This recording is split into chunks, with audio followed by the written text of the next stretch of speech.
Assalamualaikum warahmatullahi wabarakatuh. Alhamdulillahi rabbil alamin. Wassalatu wassalamu ala ashrafil anbiya'i wal mursalin Sayyidina wa maulana Muhammadin wa ala alihi wa sahbihi ajma'in. Amma ba'.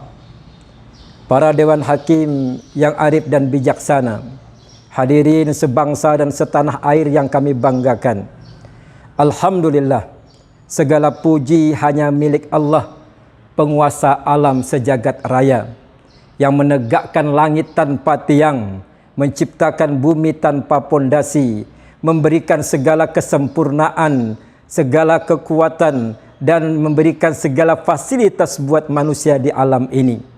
Karena itu sepantasnya lah kita menjadi hamba yang bersyukur terhadap Allah yang Maha Ghafur. Dengan bersyukur, mudah-mudahan Allah berikan kita rasa subur dan makmur sampai akhir umur. Amin, Allahumma amin. Salawat berangkai salam kita haturkan kepada junjungan alam yang mencintai keluarganya, yang mencintai para sahabatnya, serta mencintai kita umatnya sampai akhir zaman. Dialah baginda Muhammad Rasulullah sallallahu alaihi wasallam. Allahumma salli ala Muhammad wa ala ali Muhammad. Para Dewan Hakim yang mulia, serta hadirin sebangsa dan setanah air yang kami banggakan. Munculnya Islam di tengah-tengah masyarakat Mekah jahiliyah. Pada saat itu terjadi goncangan yang begitu hebat, di mana di saat yang kuat mereka bagaikan singa di padang pasir dalam negeri, sedangkan yang lemah bagaikan keledai yang dikejar dan ditindas. Kemaksiatan dan kemungkaran terjadi, belum pembunuhan, belum pemerkosaan, perbudakan, bahkan perjudian yang mereka lakukan di mana-mana. Di saat mereka mempertaruhkan judinya, bukan hanya uang yang mereka letakkan di atas meja judi, bukan hanya harta yang mereka pertaruhkan, tapi juga mereka mempertaruhkan istri, keluarga, dan anak-anaknya. Bahkan pernah satu ketika di saat mereka sedang berjudi, mereka melihat seorang wanita yang sedang hamil. Di saat itu mereka pertaruhkan apa isi bayi yang ada dalam kandungan tersebut. Tidak sabar menunggu kelahirannya, mereka letakkan wanita itu di atas meja dan mereka belah perutnya untuk menentukan dari jenis kelamin anak itu siapa yang menang dan siapa yang kalah. Begitu kemaksiatan kemungkaran terjadi merajalela, Allah Subhanahu wa taala turunkan seorang manusia yang Al-Amin, yang memberikan satu nuansa baru dalam kehidupan. Dialah baginda Rasulullah Muhammad sallallahu alaihi wasallam. An-Nabi sallu alaik, salawatullah alaik, salawatullah alaik, wa yanalul barakat kullu man salla alaik, kullu man salla alaik. Para Dewan Hakim yang bijaksana, serta hadirin sebangsa dan setanah air yang kami banggakan, Rasulullah sallallahu alaihi wasallam mengajarkan kepada kita apa itu hak, apa itu batil. Betul? Rasulullah sallallahu alaihi wasallam juga ajarkan mana yang haram dan mana yang halal. Betul? Bahkan Rasulullah SAW juga mengajarkan mana baik dan mana buruk sejak zaman jahiliyah sampai zaman Islami. Hakikat zaman Islami adalah di mana manusia-manusia sudah memiliki rasa cinta damai. Hakikat zaman Islami adalah manusia sudah memiliki rasa kasih dan sayang. Melihat fenomena ini, maka izinkan saya untuk menyampaikan dakwah yang berjudul Menuju Islam Rahmatan lil Alamin. Mengutip dari firman Allah Subhanahu wa taala dalam surat Al-Anbiya ayat 107. A'udzu billahi minasyaitonir rajim. Bismillahirrahmanirrahim. Wa ma arsalnaka illa rahmatan lil alamin. Dan tidaklah kami mengutus engkau wahai Muhammad kecuali sebagai rahmatan lil alamin. Kaum muslimin, hadirin jemaah yang dirahmati Allah.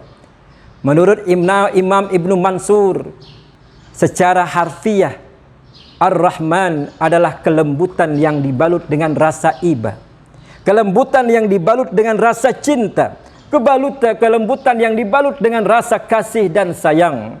Sedangkan lil alamin adalah seluruh alam semesta, baik itu manusianya, baik itu hewannya, baik itu tumbuh-tumbuhannya, baik itu tanah dan air serta alam sekitarnya. Jadi Islam datang adalah untuk memperbaiki masyarakat. Islam datang untuk menyempurnakan akhlak sebagai rahmatan lil alamin.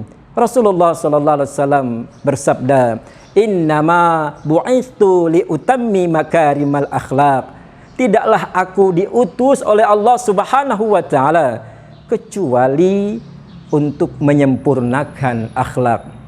Karena itulah hadirin yang dirahmati Allah, Islam sangat melarang hidup seorang muslim semena-mena terhadap orang lain.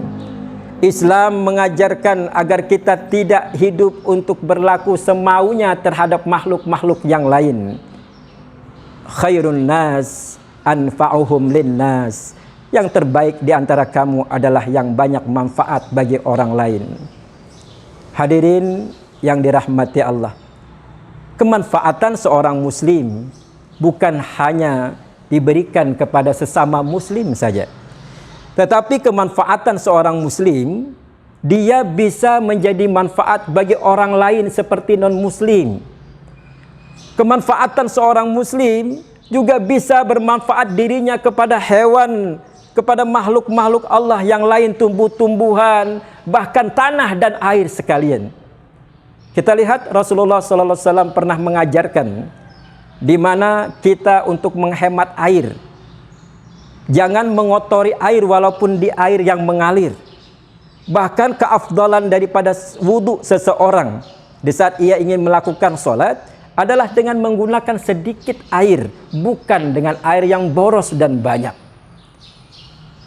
Rasulullah SAW juga mengajarkan bagaimana rahmatan lil alaminnya terhadap seekor burung. Di saat para sahabat senang untuk mengambil sangkar-sangkar burung dari satu pohon, lalu Rasulullah SAW menasihati sahabatnya, "Wahai sahabatku, kembalikan sarang burung itu ke tempat dahannya agar tercipta satu nuansa kehidupan yang lebih makmur." Satu ketika Umar bin Abdul Aziz, cucunda daripada Umar bin Khattab, dalam satu riwayatnya beliau pernah bermimpi bertemu dengan kakeknya Umar bin Khattab. Saat itu Umar bin Abdul Aziz bertanya, "Wahai kakeknya, apa yang engkau alami di alam akhirat situ?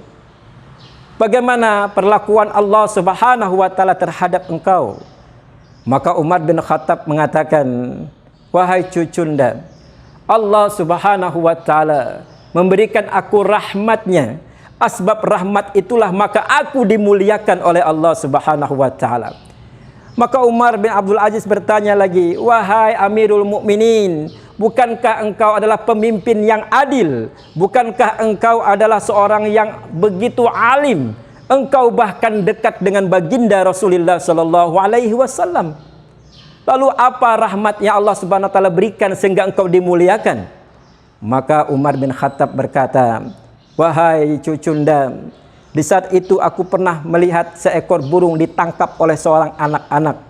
Lalu burung itu diremas-remasnya sehingga burung itu kesakitan dan aku kasihan melihatnya. Lalu kudekati anak itu, 'Wahai anak, maukah aku beli burungmu tersebut dengan uangku?' Maka anak itu tersenyum, dengan senang hati dia berikan burung itu kepadaku dan kuberikan ia uang sekedar untuk membeli harga burung tersebut. Lalu burung ini kulepaskan terbang dengan bahagia dan senangnya ianya. Asbab ini Allah ridha kepada perbuatanku sehingga aku mendapatkan rahmat Allah di alam akhiratku. Hadirin para dewan juri yang kami hormati, negeri kita Indonesia adalah satu negeri yang diberikan Allah Subhanahu wa taala begitu banyak keistimewaan. Tanah kita yang subur, apa yang ditanam dia akan tumbuh. Negeri kita makmur, di mana sawah ladang yang hijau, di mana negeri kita ini memiliki lautan yang begitu banyak hewan-hewan yang bermanfaat. Bahkan keanekaragaman suku dan bangsa yang kita miliki dibalut dalam kebineka tunggal ikaan. Dan kita juga adalah muslim yang terbanyak di dunia. Seharusnya dengan ini negeri ini adalah negeri yang indah. Seharusnya negeri ini adalah negeri yang damai. Dan seharusnya negeri ini adalah negeri yang beradab. Karena kita semua ini diliputi dengan jiwa rahmatan lil alamin.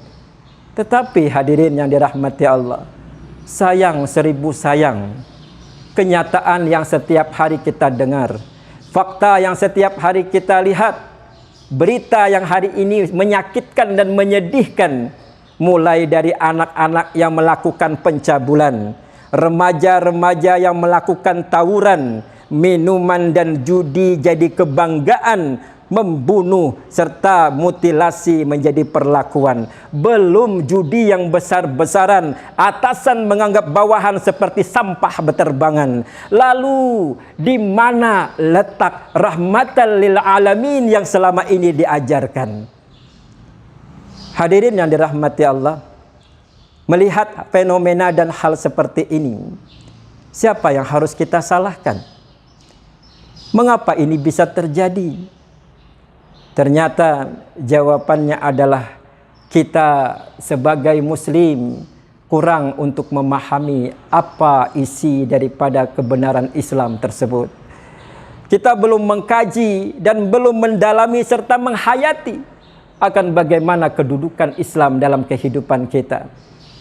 Kalau seandainya hari ini semua kita menyadari bahwa setiap hidup ini ada batasan. Setiap hidup ini punya batasan dan akan berakhir. Kita akan meninggal dunia dan masuk ke alam kubur. Allah katakan, kullu nafsin dha'iqatul maut. Setiap yang bernyawa pasti akan mati.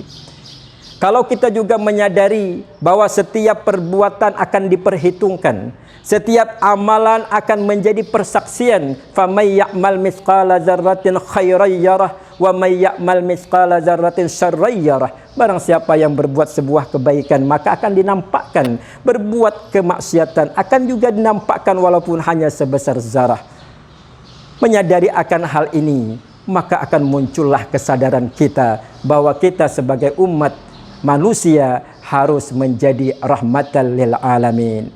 Mulailah menjalankan ajaran-ajaran Islam secara kafah. Udkhulu fis silmi kafah. Dengan demikian Allah Subhanahu wa taala insyaallah akan memberikan berkah. Jangan takut belajar dari kesalahan. Jangan takut untuk menjadi manusia-manusia yang menjadi lebih baik ke depannya untuk mencapai keridhaan Allah Subhanahu wa taala. Mudah-mudahan ini bermanfaat dan kita menjadi orang-orang yang rahmatan lil alamin menuju manusia yang Allah Subhanahu wa taala ridai. Apabila ada kebenaran semata-mata dari Allah, kekhilafan karena kedaifan, mohon maaf. Subhanakallahumma wa bihamdika asyhadu an la ilaha illa anta astaghfiruka wa atubu ilaik. Assalamualaikum warahmatullahi wabarakatuh.